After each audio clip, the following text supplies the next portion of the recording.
My name's Fred Hessler. I'm the Scottish Labour Party candidate for the council elections in Edinburgh on the 5th of May. I'm standing for the Almond Ward. I'm speaking to you outside Queensferry High School, from which I've been asked to answer a number of questions set by the pupils of the school for a virtual hustings on Friday the 22nd of April. So I'll go through them one by one and give you my best answers.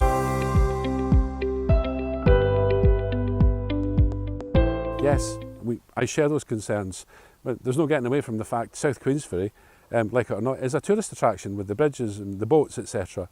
And people will bring their cars, and the reason they'll bring their cars and park them down at the front on a nice day is because there is no comprehensive integrated transport system. That's something Labour will be pressing for at every means at our disposal.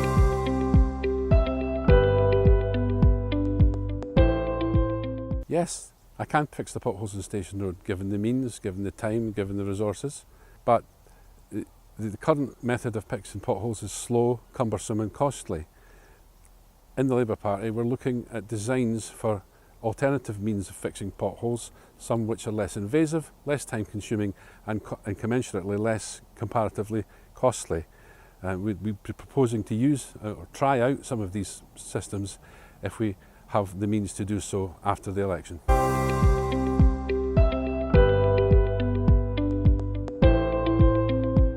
Well, yes, the answer is yes, we can provide more bins, and I think we should be providing a multiplicity of different types of number and sizes of bins. Instead of just having your 3 bins in your garden and for commercial premises to have their hoppers outside or in their back alley, we should have different sizes of bins, different locations, so that you come across one rather than throwing something out your car window. You'll find a bin, and the fair-minded citizens will use them.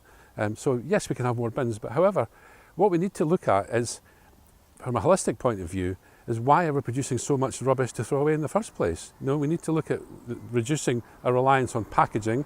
Why have we got plastic bottles?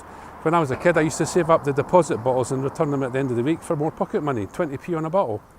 You know, if you're going down to the South Queensferry front to take in the summer air and you're going to buy a tub of ice cream, don't buy a tub, buy an ice cream cone and you can eat the cone. There's no waste. You know, we have to look more holistically at the problem as a whole.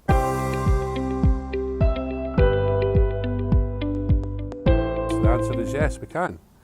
We can reopen the ones that have been closed down already. We can build new ones, especially close to places where people do long car journeys. The first thing you do when you get out your car after a long journey, you need the toilet. But the reason they're in disgusting state, as the questioner says, is because there's nobody looking after them. We would re-employ attendants to look after them and keep them clean, keep them fresh, and provide them a service for tourists, as South Queensferry is a tourist attraction. No getting away from that. Twofold, two-pronged approach. The first one, though, is if you take a look at this polystyrene food container sitting in the long grass inside the gates of Queensferry High School. Now, someone took the time to buy that, presumably containing food, took the time to consume the food, and then gaily decides to dispose of it in the grass there. So the first answer is education. We need to educate people on the need for, the values of, and the importance of recycling if we provide the facilities for people to recycle with ease. The second part of it, as I've said already, is to reduce and reorientate our reliance on plastic products and things that need recycled. And that's the long-term solution, is to reduce our reliance on things that contribute to climate change and to make recycling easier but less of a problem.